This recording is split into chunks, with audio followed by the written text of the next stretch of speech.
we have to be ever mindful of that origin story that says in the beginning was just one, unbounded, unimaginable, unbounded, unimaginable, unbounded, unlimited, unimaginable, one. And that one, investing itself with limitation, emanated forward. That one, investing itself with limitation. That one, no within, no without. That one, suddenly, through a great love, the original love, the unlimited, unbounded, unimaginable, no labels, love, invested itself somehow, some way that we can't define, that we can't imagine, somehow, some way, invested itself with limitation. And that one became two. That source, that God, became goddess. That source became force. That unlimited became limited and began a process of emanation forward into what we call reality. And so the wisdom traditions say that through an ideation process, through an idea, through a thought, through a letter, a number, and a word, the entire creation began. And so a gajillion years later, here we are in the human condition. The sages say we are as below, so above. The sages say that the entire story exists embodied in this walking God here in the kingdom as it is in heaven. The sages are really, really good. They speak it right, but there's so many ideas and so many letters and so many words have become so many stories that now we all get lost. And so the wisdom traditions were born to try to parse all of that. And so the sages give the children practices to try to get through all of that. And most of the sages who know their stuff, they say, hey, try to stay in the middle. Hey, try to stay centered. Hey, come back to the center, come back to the source. Be very, very, very quiet. Try to find that quiet place. Get these guys under control. The words, the thoughts, the stories, everything that we say. She feels like this. I feel like that. I notice this. This is this. This is that. All second order reality. Very rarely touching the first order reality. The second order reality is the labels and the words that we attribute to the experience. Maybe it's a banana. Maybe it's yellow, maybe it's sweet, maybe it's stringy, maybe it's fibery, maybe it's good for me, maybe it's tasty, maybe it's this, maybe it's that. It's all of this stuff. But a banana is just a banana. It's a something there. Yeah, maybe it has substance. Maybe it's this long. Maybe it's second order reality gets us in trouble. And if a banana can get us into trouble, oh my God, what to say about, a mortgage, a career, a relationship, right? A life, right? And then you got religion, right? Because now you got people who are very familiar with the power of words, right? The priesthood, the civil overlords, the politicians, the marketers, they who know the power of the word to create. Because we get back to the origin story, right? In the beginning was the word. The word was, is, and will ever be God. That is the word. It creates every little word. So how am I creating from moment to moment to moment to moment with my words? And so I'd be very, very careful the words that I feed my daughter when I talk to her, when I read to her, any time. I know they're creating, they're growing something, and oh my God, I catch myself so often. Sometimes I'm late with my realization, this wasn't the word I should have fed her. But now there's TV and there's YouTube and oh Jesus, there's public school. And she's growing like a little person. What to do as her guide, do my best, right? But I mean, staying mindful of who we are and keeping up on our own practice, we try to abide in awakened awareness. That's the whole goal right there. But that's the whole goal of the practice, right? We are of this core of freedom, and that core of freedom gets covered up by these veils, and we fall into this illusion. But we've got no choice but to fall into the illusion, because that's the original emanation from source. Source emanated into force. Source invested itself with limitation. The unlimited became limited. Nothing to do about that. It limited itself in order to experience, is how the story goes. We don't know that. That's just another story. That's second order reality. Nobody knows the truth. Everybody's telling a story. But some of the stories, we have to tell a story. We have to make a judgment just to get out of bed in the morning. We have to call something good and something bad just to make our way through life. So the crux of the issue is going to be, okay, which stories are going to serve me? And am I consistently appreciating the idea that I am telling myself stories from moment to moment to moment to moment? Do I appreciate the fact that I am creating a narrative that is supporting my goal? I have a goal. I'm creating my vision of joy. This is what I believe is joy. Okay, good. These are my choices as a free individual too. I'm here to experience life. Life has me experiencing in this way. And there's this connection that we call synchronicity. Life experiencing itself through me, right? And when I'm in alignment with the life, okay, things go rather smoothly. When I'm out of alignment with the life, things stop going smoothly, because now the little stories are getting in the way. Martin Luther took up arms against the church, righteous, morally, philosophically, and because the church was selling tickets to heaven. So the Protestant movement was born. That was Martin Luther's service to mankind. He opened up our eyes and showed what the church was doing at that time. And now the legend of Constantinople is widely understood. How the Roman Empire took the teachings of the Jewish guy and turned it into a civics control lesson. And even though these stories are with us, still the church has a great grip on the psyche of humanity, because fear is a potent tool, and fear drives us. Fear of scarcity, fear of pain, fear of suffering. This fear is huge. It's always going to be this dichotomy, fear and joy, fear and joy. We try to avoid what we fear. We try to gain what gives us joy. And that's forever pushing us. And so Buddha says, don't go too far to the right and don't go too far to the left, or you're going to get lost. Stay in the middle. Do your best. Stay in the middle. And we kick ourselves because we think we should be better. We think we should be stronger. We think we should be like the Christ, strong enough to be hung up on a cross and suffer like that. But we're not. We give ourselves, we become very arrogant, thinking we're much more than we are.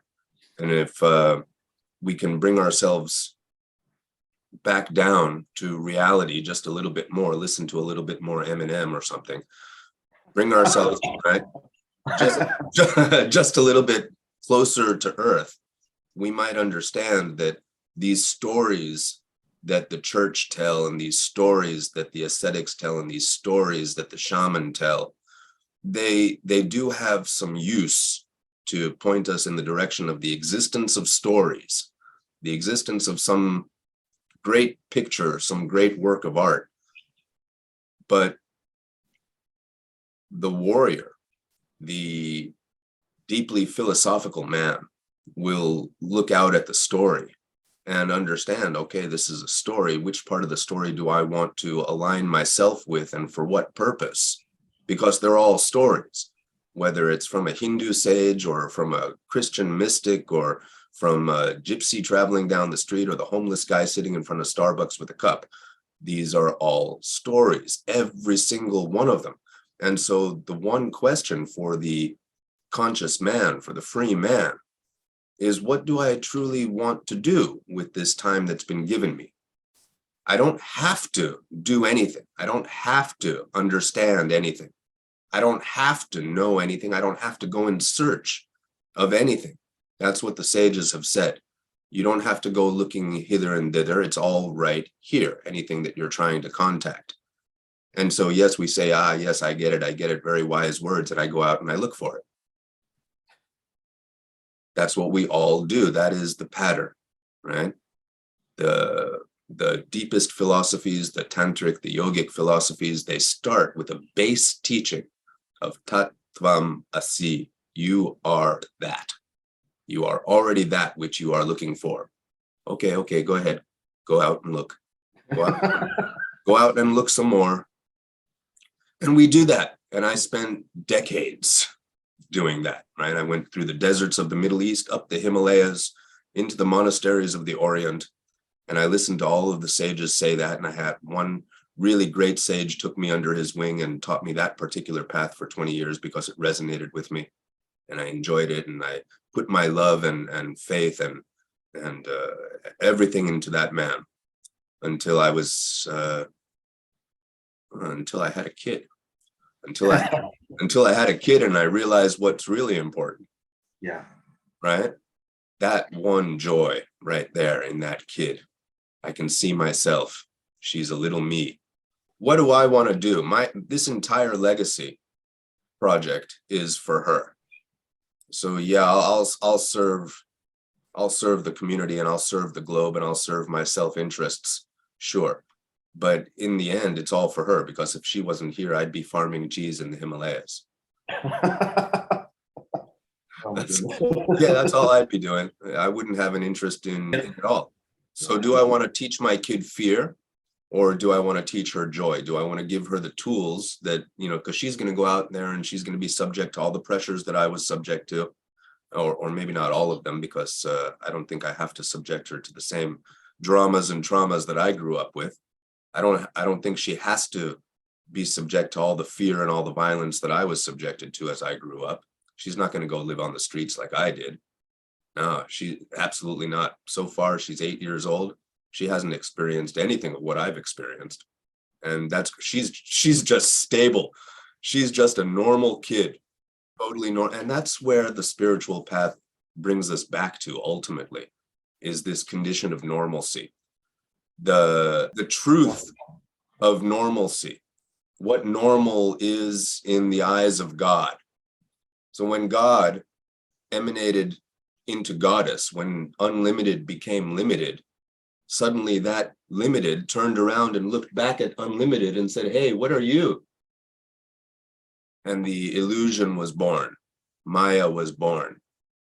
And Maya emanated forward. And so they say that the goddess is responsible for the entire creation. She is the force. She is Kundalini. She is this and that. The Kundalini that the yogin loves so much. Mama. What a story. We worship these beautiful pictures of a beautiful, full-bosomed goddess. Oh, we love our bosoms, don't we? What the hell is that? Fixation with the breast.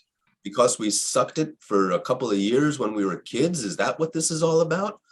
What is this fixation with breasts? Here I am, 52 years old. Breasts, give me breasts.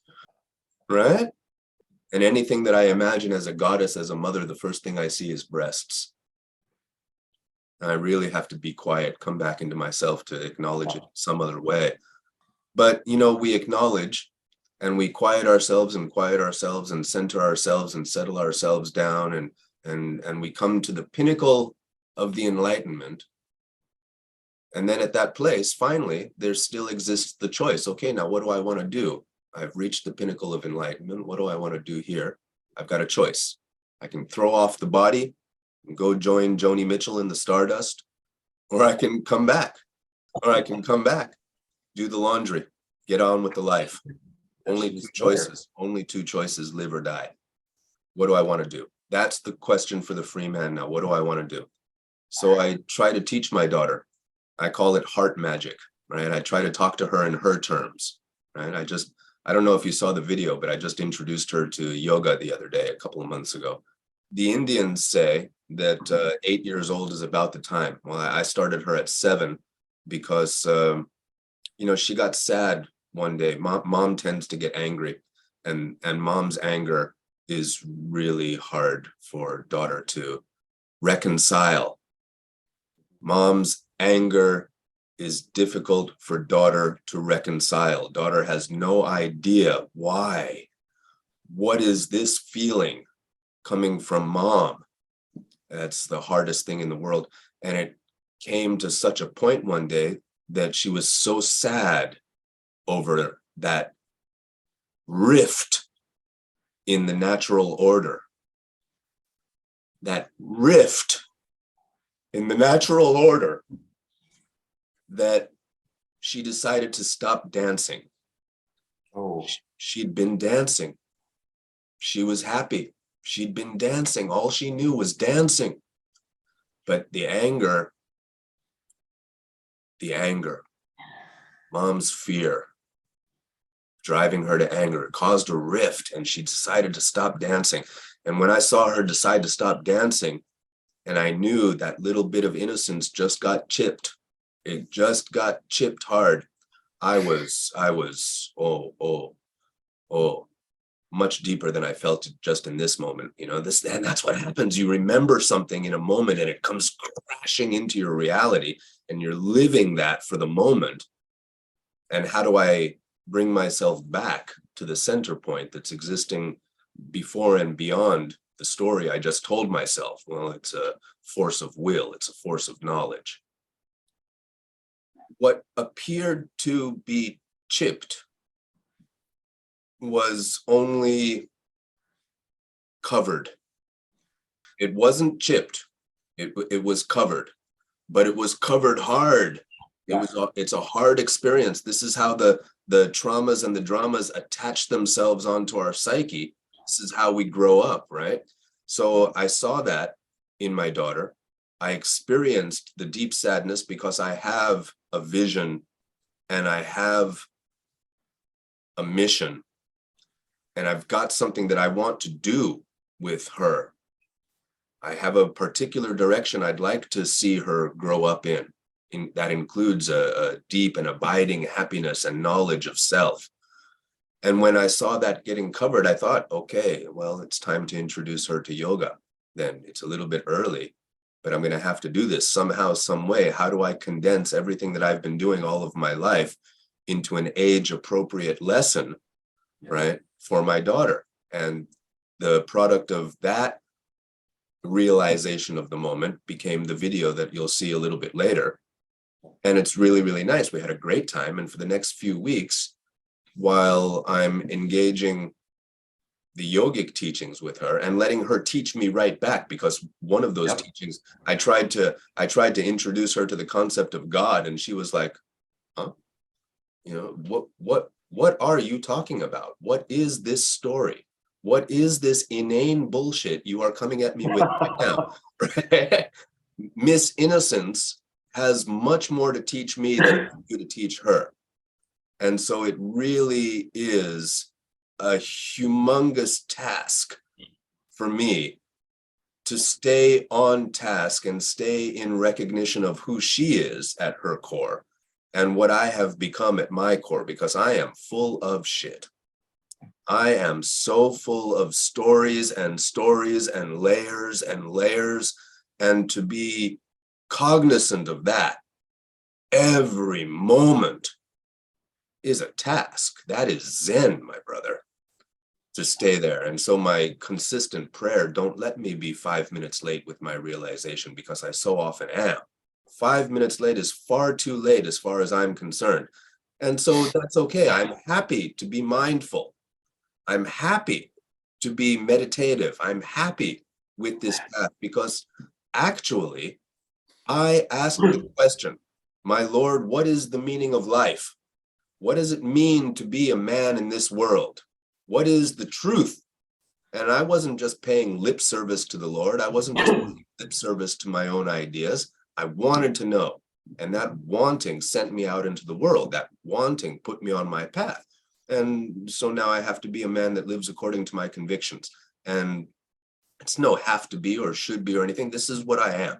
I'm very, very deeply interested to know. And so it becomes, hey, don't let me be 5 minutes late, because I am often 5 minutes late. I do have to pay the electric bill, and I do try to find loopholes in the tax law, and I do have, investments and money stuff going on, and so much stuff going on. All right, this is a big game of Monopoly, a big game of life. All right, treat it like a game. But then the kid will come and she'll be very, very pure and very, very innocent. And she'll show me exactly. And so I get to make new lessons and try to bring her back to that place that she can be cognizant of her own self and connect to her own heart magic. And at the same time, now I have to explain a little bit about what's going on with mom. And at the same time, I have to engage that relationship with mom and show mom what she's doing. And mom has to be willing to do mom too. And she's not always willing to do what she needs to do, but she is living her life and she's going to affect the baby in that way. And okay, this is this. I can't control anybody else, but I can guide my own conversation with her. What a huge, huge play of words. What a huge, huge play of words. And a lesser man will be daunted by this and run off, get divorced, quit the job, just go and become a cheese farmer. But she is my joy. Miss Innocent Rainbow, my Isabella. So I imagine, Daddy, that you feel similarly, right? Yeah, I get it. And what to do? I work on myself, I better myself, I create the life for me and my relationships and my children.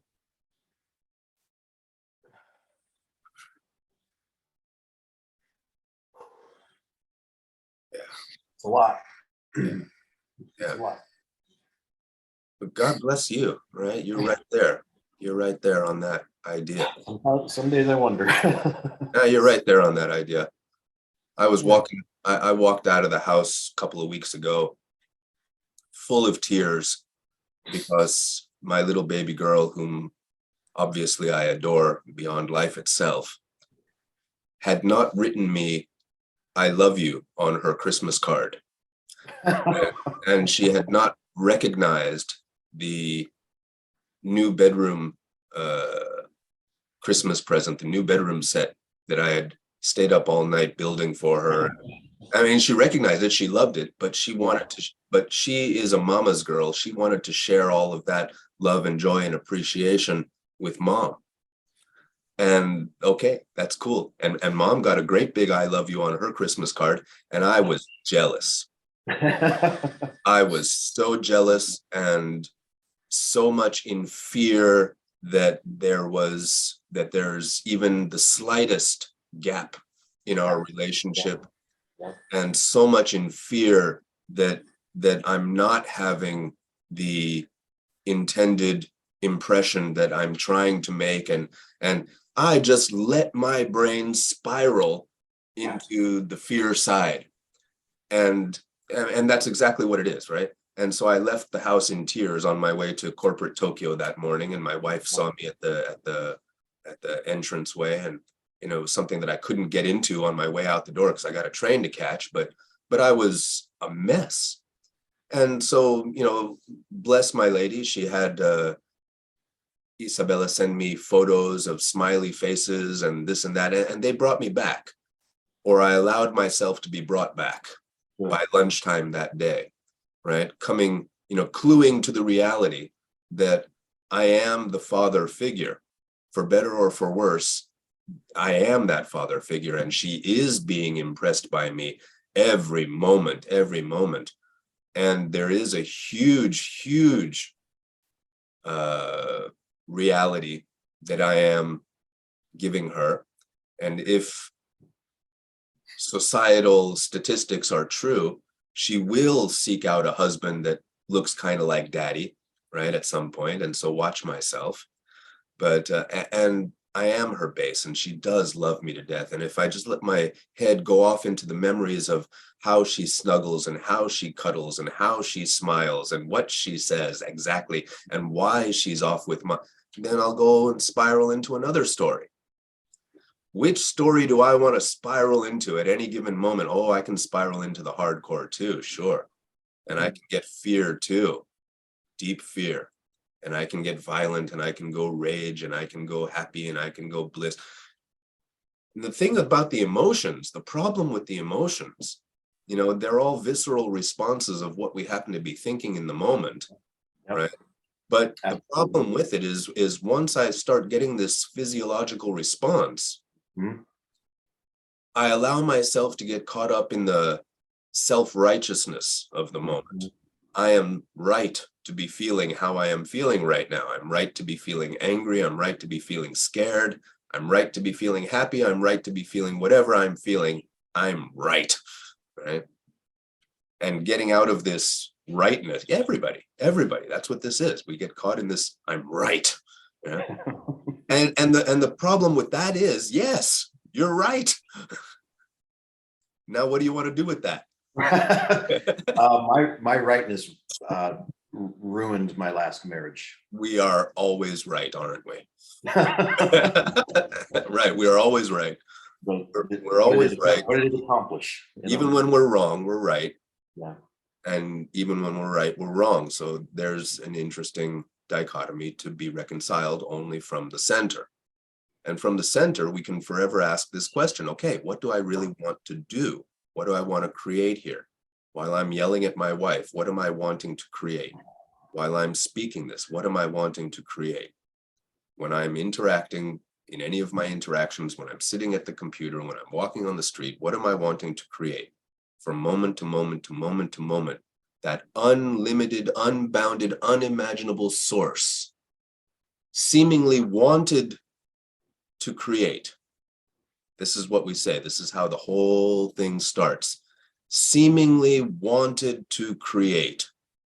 Because we can't say it wanted to create. How can we know? It was unlimited, undefined, unbounded, this source of everything.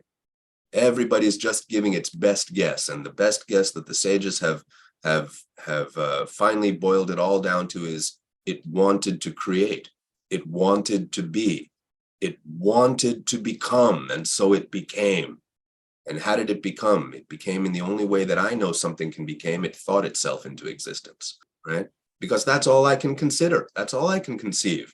This me who has a mind mechanism that can guide me in any different direction. And so how do I recognize what is this me behind the mind mechanism, behind the body, at the very center, right?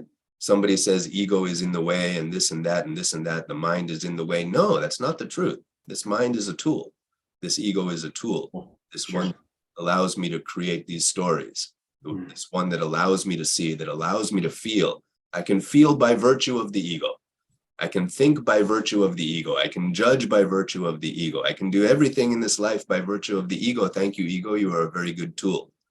But you are an automaton, not autonomous. You are at my beck and call. I am the director. Okay, so who am I? Who am I? There's the question. And that's the question that the sages would have you focus on. Who am I? Who am I behind all of this? Who am I? And one of the sages says, that's the only question you need to ask. Who am I? Who am I? But we keep giving answers to that question, right? We keep giving answers to the question, and we get satisfied with a particular answer, and we go with that. For a while until it doesn't work anymore. Until it doesn't work anymore. And then we say, hey, I need a new practice. And that's empowering on one level, until you look out and realize that there is a model of reality that we have to live within to a certain extent. Which is always evolving. Yeah, but I mean, on one level, there's a capitalist society that we have to engage with every day. There is a society built on language, built on philosophy, right? Built on rules and laws. People do interact with each other in a particular way that has rules and norms, and we can buck that.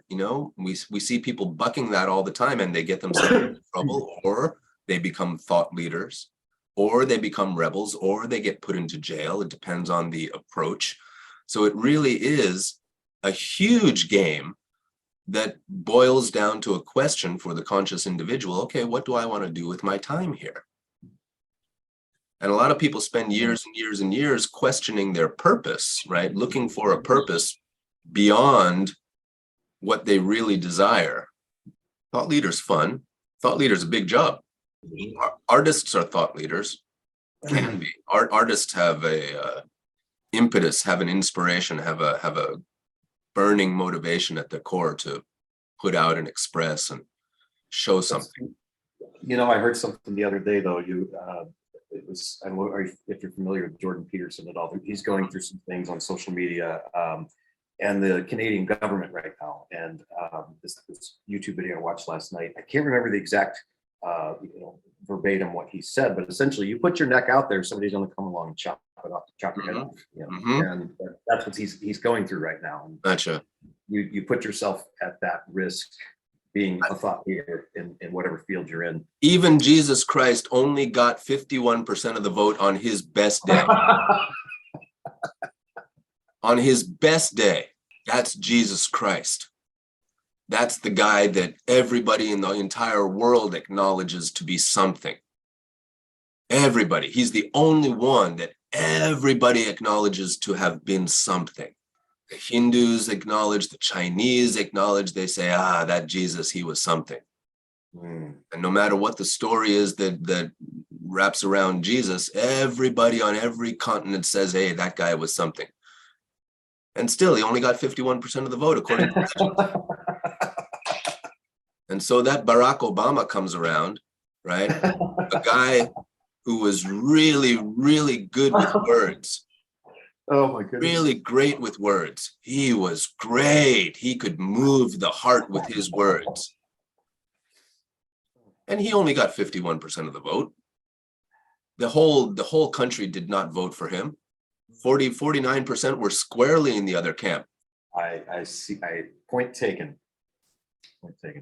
And thought leaders, yeah, you put your neck out there, somebody's going to come and stand on your neck, of course. So Jordan has something to say, and he says it really, really well, and firmly 51% love him to death, right? But man, how can there possibly be 49% Trump lovers out there?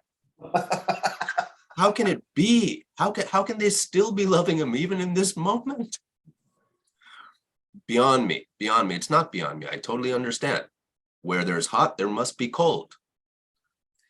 That was a big realization that I had, I'd say over the last year and a half is, if we were born into this world and all that we knew was love, would we know what love even is? The contrast is necessary. To know love, you have to know lack of love. To know grace, you have to know lack of grace, and forgiveness, lack of forgiveness, and so on. I mean, that was a pretty profound moment for me, that the I don't want to call it the duality, but the opposites are, at least in this form, are necessary so we can conceptualize what one and the other are, and which one do we want to go for. And according to the mystic teachings, we have the devil to thank for that, right? He corrupted the twins. So says the beginning of that book. They turned that into something different. You are, by going against the injunction of the Lord, you have eaten, you have sinned, and they use this word sin. Your heart is something. Now you are going to hell. And we paint hell in pictures that, like, Hollywood does hell so well. They do hell so well. It's so bad. Freddy Krueger, Jason, and Halloween, and serial killers, and they really appeal to our fear of pain. Well, and that's all it is a great fear of pain. And yet there is a reality out there in the world that also contains serial killers, and every dark fear of pain that exists in our psyche exists out there in the world sometimes too. So, how much am I going to call that to myself? And how much am I going to participate in that? And how much am I going to create a metaphysics out of that? Right? I don't necessarily need to create a metaphysics out of that. Everything exists in some way, some form, possibly, because this is a story too. stories, stories and stories. How do I protect my kid from these stories? And how do I protect my kid from these realities? And so I monitor very closely what she watches on YouTube and what she reads. You know, 6 years old, she wanted to read this book about Kimetsu the Demon Slayer. And they all had out their swords and fighting with demons with scary faces. And just this word, demon, right? I didn't want her introduced to that word yet. I didn't want her Gonna introduced. happen though. I didn't want her introduced to that concept. Mom said it was fine. The fuck are you thinking, Mom? I'm not thinking. Well, let me think then. No, yeah. This sounds like my last marriage. All right. Well, I've been married for the third time too, for reasons such as this. Man, I have a high regard for you. You know, I've been in your real yoga group. Actually, I found you through a few other spiritual groups, whatever. You were replying to someone's comments, and I thought, who is this guy?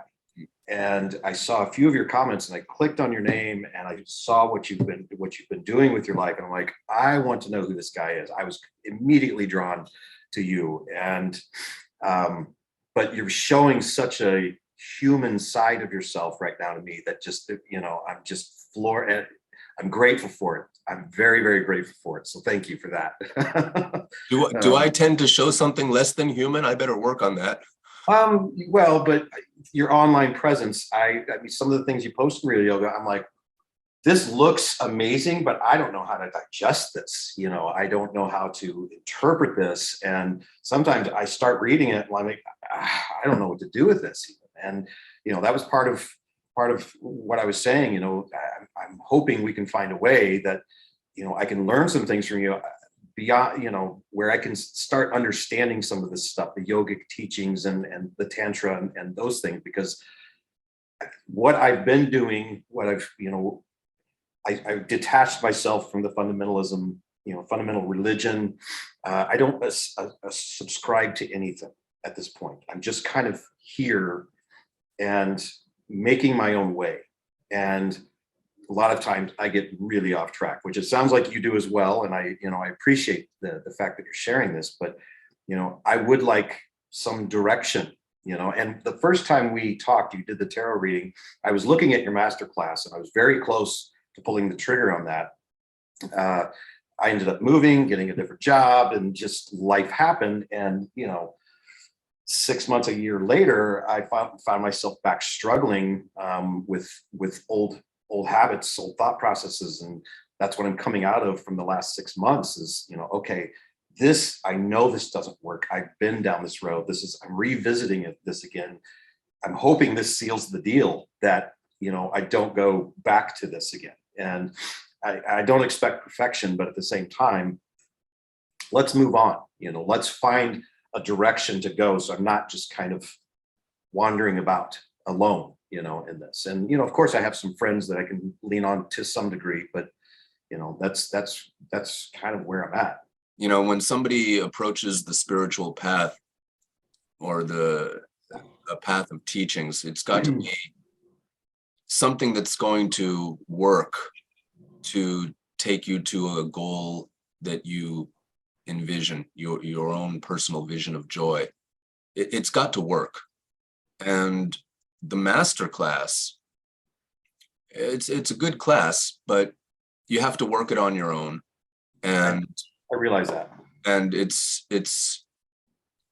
I've seen people take that 2.5 hours worth of class in 2.5 hours and get nothing. You mentioned that during the reading that we had. Yeah. Gotcha. Yeah. And I've seen people work it for 6 months and continue to work it into a year and really, really start developing themselves. But, you know, if you look at the traditions of, say, Kabbalah or yoga or even Kung Fu, they begin from a condition of settling down and getting my house in order, figuratively and literally, giving myself a bit of balance, a bit of harmony in body and mind, before even contemplating practices, that settling down itself becomes a practice. Getting my house in order and my body in order itself becomes a practice. And that's where I realize this week I'm still a kindergartner coloring outside the lines at this point. So and that makes sense. have you read yoga literature at all? Like, No, oh, okay. I've not known where to even begin. So, for example, yoga is this huge philosophy and life path, and thousands of years old, and venerated, and almost a religion, right? But one of the guys, one of the sages who introduces one of the schools of yoga, called Ashtanga Yoga, an 8-limbed approach to the goal of yoga, which is an abiding in awakened awareness, begins his 8 limbs with what they call renunciations or moderations. Before getting into body practices or concentration practices or meditation or anything like that, he begins his approach with moderations. The first of, I think it's 10 moderations. The first is violence. Right? We want to moderate violence. The violent speech that we engage in, the violent thoughts that we engage in, we want to bring those under control. Every time I kick myself as being insufficient, I'm engaging in a form of violence, right? And so it's a huge, huge, deep topic. And that's a big practice in itself. And I found myself in my work environment, that is, I engage in that. We all engage in that. Yeah, and it's hard. How do you get away from it? You move to the mountains. You're not going to get away from it in the mountains. In the mountains, up and down exists. Cold and hot exists. Right and left exists. We'll never get away from this. We will never get away from this. But we have to understand it's okay to rage. And it's okay to resent. And it's okay to feel guilt. But do it consciously, right? You want to rage, okay, rage for a purpose. You want to feel guilt, how does it serve your path, right? Guilt serves me because it helps me, through that recrimination, avoid the action that I'm disagreeing with in this moment. I do not feel I should be this way, but I have been this way. Okay, well, let me feel that just for a moment. I don't like this. I don't agree with this. I don't want to do this to my daughter, to my wife, to my life, to my body, right? But I have done this, right? So, but people get lost in the feeling of guilt, and they get lost in the inertia of just kicking myself, and they don't use it how it could be used to empower or to further my mission if I were but a little bit more conscious of how I might. I start getting into this victim mode, right? And I disempower myself through a limiting belief where I don't necessarily have to do that. But bringing it back to point, the approach to the spiritual path is one that begins by settling down, becoming mindful of the settling down, right? Bringing harmony into my body, into my mind, really preparing to engage with the various practices that I'm going to engage in. And that's not a 10-minute teaching or a 10-minute engagement. That's not a day teaching or a day engagement. That, you could put a little time into this preparation, joyful time, joyful, mindful, time, understanding that nothing is going to be switched on like a light switch. And actually there is nothing to switch on like a light switch because, in all transparency, at the end of the journey, you're going to come back to sit where you're sitting right now, totally normal, right? Cognizant of who you are and what you want, free, and able to live a life according to your own personal vision of joy. We'll get rid of illusions on every level, is how I would approach sharing the spiritual path, is how I do approach that when You mentioned that, meditation being something, that let's work on settling down first, which I had reached a place, for year or so where I felt very settled down.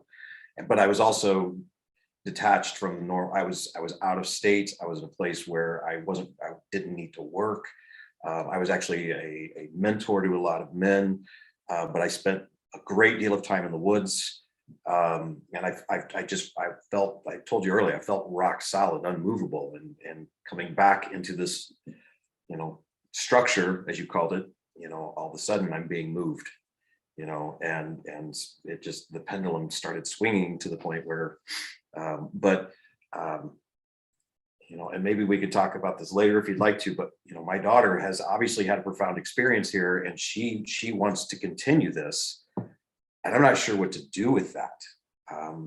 That's, I'm going to see her tomorrow, and I'm certainly in no way going to encourage her continuing with it, but she now, understands that she has a message that she needs to be told. I mean, she made that very clear to me multiple times on and off camera, that she wants to continue this, and I don't know. I don't know what to do with it. If it were me, Yeah, we're talking about the 12-year-old. 8-year-old. Oh, this is the 8-year-old. Okay, so So she had encountered, beings of sort, and she came back saying they have a message for me, or there's something to do with me, and I want to go back and find out what that message is. And my concern initially, what really left me unsettled, is when I said, is she safe? Is there some kind of entities that could attach to her or anything like that? And okay, okay, gotcha. angels and demons. Yes, yeah, Very good stuff for Dan Brown, and good stuff for the religions. Everybody's got their stories, hot and cold, right and left, good and bad, right. words. Positive, Words, negatives. words. Yeah. Yes, there's energy out here. Yes, there's energy out here. Yes, every thought form exists, what we call psychic. The thoughts can reach out. Of course, there's stuff.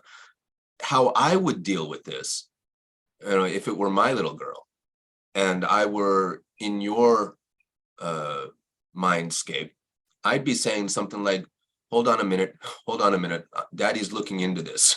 Okay, I'm good with that. Just a moment, I'm checking this out.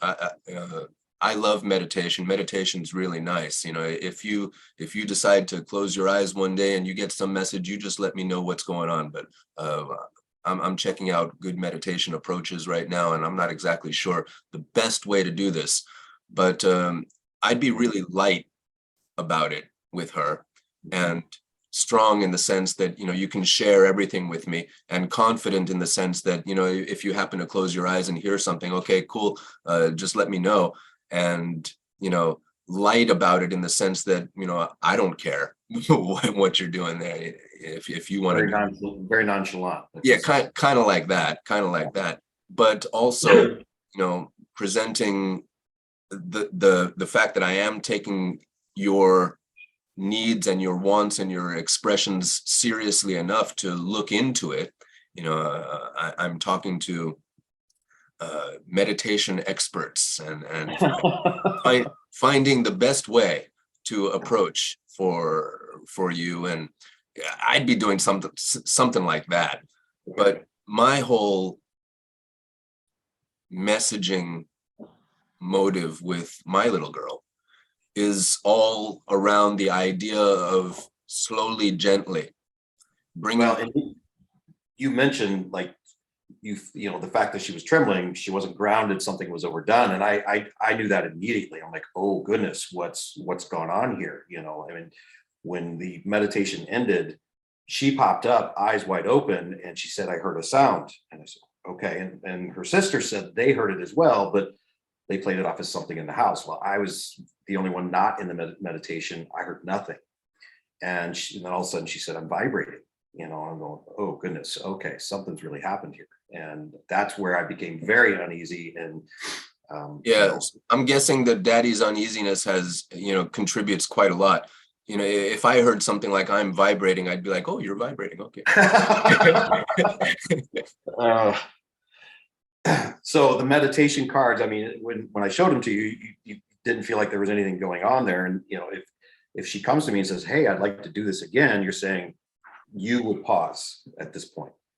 I didn't see anything nefarious in the wording of those cards. You know, And I how, don't think there is. yeah, how, you know, the words are very, and it's your voice doing the guiding, right? So, Yeah. and any music that you would choose, and you know your kids better than anybody, Right.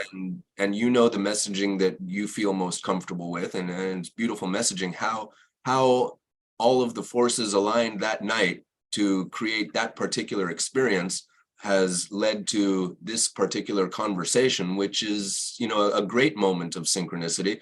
I Uh, felt it was just as much for me as it was for her. There was many Definitely. things, it was, Definitely, yeah. because as you say, right, you're very much in touch with this idea that you are daddy and you are guide and you are right. So you are creating yourself as daddy and as guide, and you're building yourself through this experience, and it's a wonderful learning experience for both of you.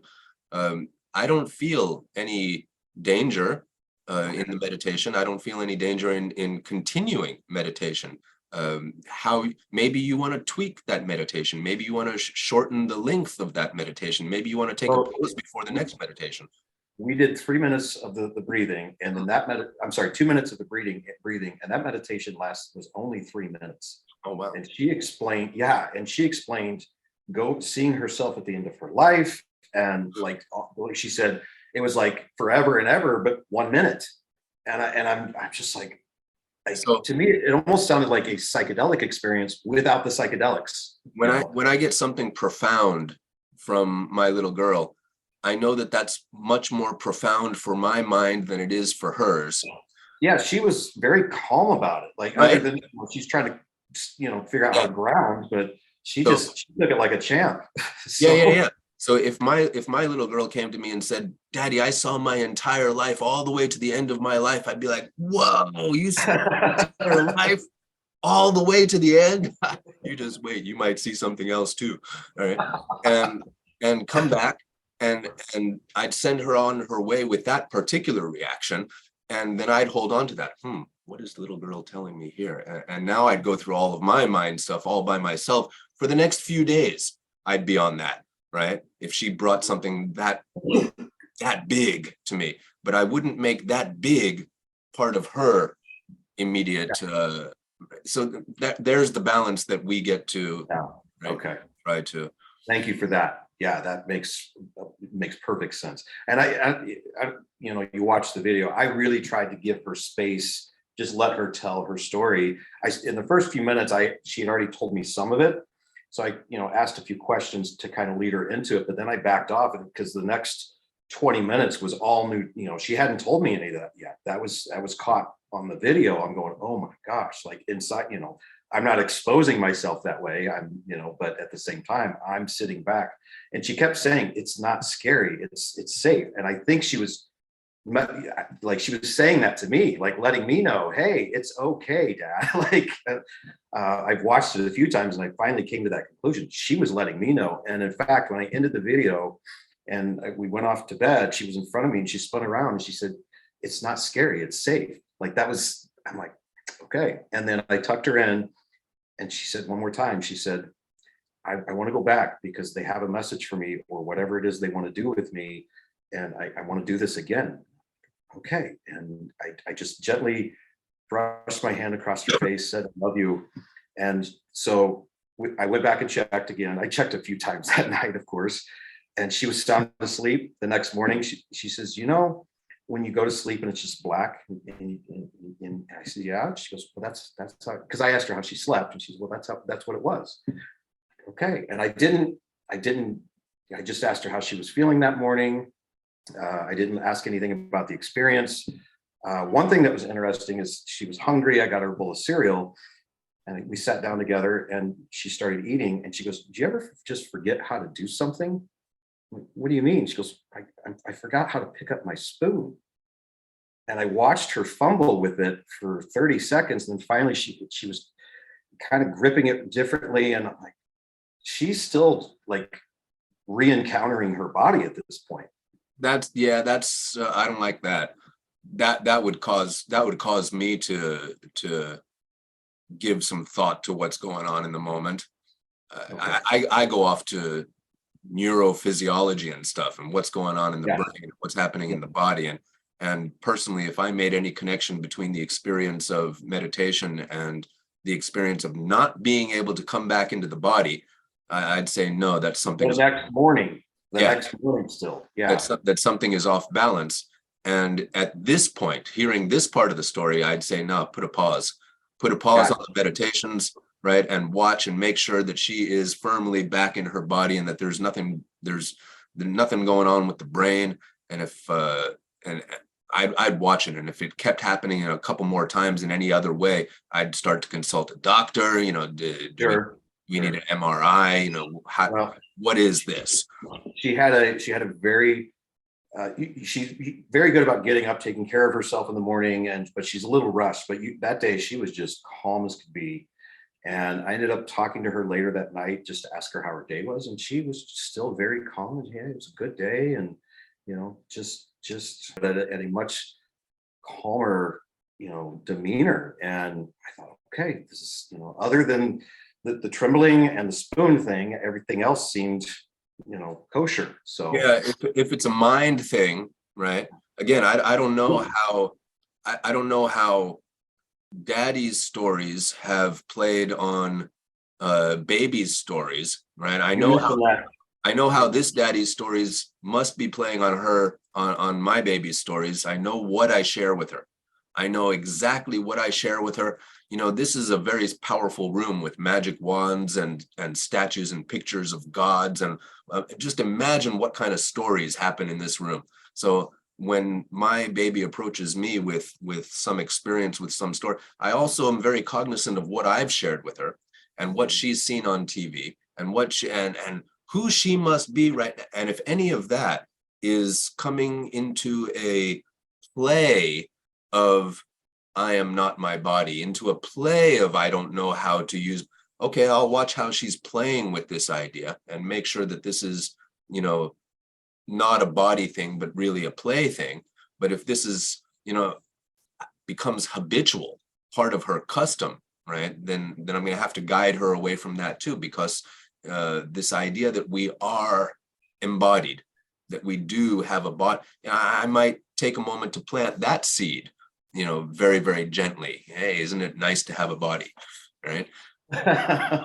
Period, right? Yeah. Because they take the seed and they run with that seed, right? That's why the seeds that we plant, so powerful. They'll take a very, very simple seed, right?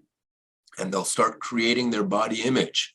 My girl has baby fat pretty good because she's got my body constitution, and she loves snacks just like all kids. But when mama says, hey, little piggy, right, she'll take that, hey, little piggy, and she'll start creating her identity with that. And so I have to give her a little foxy, little kitty, little doggy, and I have to put all the animals in there. And then I have to also associate myself with piggy too, because I love my midnight pizza and beer, right? And I do tend to get fat, right? And if I don't like that, this idea of getting fat, because she's now talking about she can't wear a bikini because she's a little piggy, right? And if I eat too much pizza and beer in the midnight, then I'm not going to be able to wear my jeans. But check out, look what happened when I reduced my food and I started exercising. I got thin. Check it out. We can do this, right?